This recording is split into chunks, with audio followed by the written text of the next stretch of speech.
इसी समय की बात है जब अकबर अपनी राजधानी फतेहपुर सीकरी में शाही दरबार की सवारी कर रहे थे, तब उन्हें खबर मिली कि उनकी दादी, जो अब वृद्धावस्था में थी, बहुत बीमार हो गई है और मृत्यु के निकट है।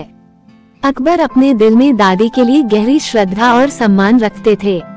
वे तुरंत महल लौटे और अपनी दादी के पास पहुँचे। उनकी दादी का नाम रजवाड़ा बेगम था और वह एक बहुत ही धार्मिक और ज्ञानवर्धक महिला थीं। रजवाड़ा बेगम ने धीरे से अकबर की ओर देखा और कहा, बेटा, मेरी उम्र बहुत हो गई है और अब मुझे अपनी अंतिम यात्रा पर जाना है, परंतु मैं चाहती हूँ कि मेरे मरने के बाद मेरा अंतिम संस्कार खास तरीके से किया जाए। अकबर ने पूछा, आपकी आखिरी इच्छा क्या है दादी? रजवाड़ा बेगम ने अपनी आंखों में आंसू भरते हुए कहा, मैं चाहती हूँ कि मेरी अंत्येष्टि के समय एक विशेष रस्म निभाई जाए। मेरा शरीर पूरी तरह से जलाया जाए, लेकिन इस जलाने के साथ एक छोटी सी विशेष वस्तु भी जलानी होगी ताकि मेरी आत्मा को शांति मिले। अकबर ने जल्दी से पूछा, वो वस्तु कौन सी है दादी? रजवाड़ा बेगम ने मुस्कुराते हुए कहा, वो एक पुराना पुस्तक है जो मेरे पास वर्षों से रखी हुई है। मैं चाहती हूँ कि वह किताब भी मेरे साथ जले। अकबर चौंक गए। अकबर ने सोचा कि आखिर क्यों उनकी दादी चाहती हैं कि यह किताब भी उनके साथ जल जाए। उन्होंने इस विषय पर बीरबल से सलाह लेने का निर्णय लिया। अकबर ने बीरबल को दरबार में बुलाया और उन्हें सारी घटना बताई। बीरबल हमेशा की तरह शांत और समझदार थे। उन्होंने अकबर से कहा, महाराज, आपकी दादी की इच्छा शायद केवल एक धार्मिक प्रतीक हो, लेकिन हमें ये समझने की जरूरत है कि उनकी इच्छा में कोई गहरी बात हो सकती है। अकबर ने कहा, मुझे भी यही लगता है बीरबल।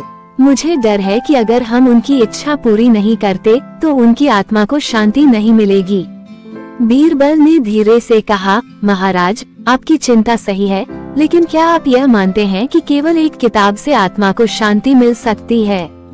बीरबल ने जारी रखते हुए कहा, मुझे लगता है कि हमें दादी की इच्छा को समझने की कोशिश करनी चाहिए। शायद वो किताब केवल एक माध्यम हो जो उनकी आत्मा की शांति की दिशा में हो। हमें ये पता करना होगा कि वो किताब वास्तव में क्या है और क्या उसमें छिपा हुआ संदेश है। अकबर ने बीरबल की बात मानी और दोनों ने मिलकर उस किताब का निरीक्षण करने का निर्णय लिया। उन्होंने रजवाड़ा बेगम से अनुमति ली और किताब को खोलने का प्रयास किया। किताब का पृष्ठ पलटते हुए बीरबल ने पाया कि उसमें कुछ खास बातें लिखी हुई थीं, जो दादी के जीवन के अनुभवों और उनकी धार्मिक यात्राओं का विवरण था। बीरबल ने कहा, महाराज, ये किताब आपकी दादी की पूरी जीवन यात्रा का एक साक्ष्य है। इसे जलाना, शायद हम उनके जीवन के उस मूल्य को मिटा देना चाहते हैं जिसे उन्होंने अपनी पूरी उम्र में संजोया है। अकबर ने बीरबल की सलाह मानी और विचार किया कि क्या इस किताब को जलाना सही होगा या नहीं। उन्होंने एक और योजना बनाई।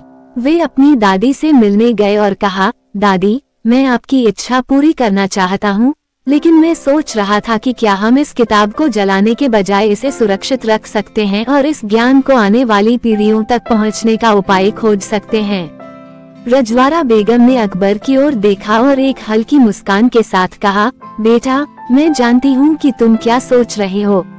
मैं तुमसे एक बात कहूँगी, ये किताब केवल एक वस्तु नहीं है, यह मेरे जीवन के अनुभवों का प्रतीक है। मैंने हमेशा अपने ज्ञान और धार्मिकता को इस पुस्तक के माध्यम से संजोया है। मैं नहीं चाहती कि यह किताब जलकर खत्म हो जाए। अकबर ने कहा, तो आप क्या चाहती हैं, दादी? रजवाड़ा बेगम ने कहा, मैं चाहती हूँ कि तुम इस किताब को सुरक्षित रखो और इसे सबको दिखाओ ताकि आने वाली पीढ़ियाँ भी इसका उपयोग कर सकें। मैं चाहती हूँ कि मेरी आत्मा शांति में रहे और इस किताब से यह संदेश मिलता रहे कि ज्ञान कभी समाप्त नहीं होता। अकबर ने बीरबल की तरफ देखा और उसने सहमति में सिर हिलाया। अकबर ने अपनी दादी की आखिरी इच्छा पूरी करने का वादा किया और उसी दिन उन्होंने वह किताब महल के एक सुरक्षित स्थान पर रख दी। काफी समय बाद जब रजवाड़ा बेगम का देहांत हुआ, अकबर ने उनकी इच्छा के अनुसार उनका अंतिम संस्कार किया, लेकिन किताब को जलाने की बजाय वह उसे एक विशेष स्थान पर सुरक्षित रखवाया। इस कहानी से यह शिक्षा मिलती है कि ज्ञान और अनुभव की कोई कीमत नहीं होती। जीवन में कोई भी वस्तु, चाहे वह कितनी भी महत्व की हो, वह केवल एक माध्यम होती है जो किसी गहरे संदेश का वाहक होती है।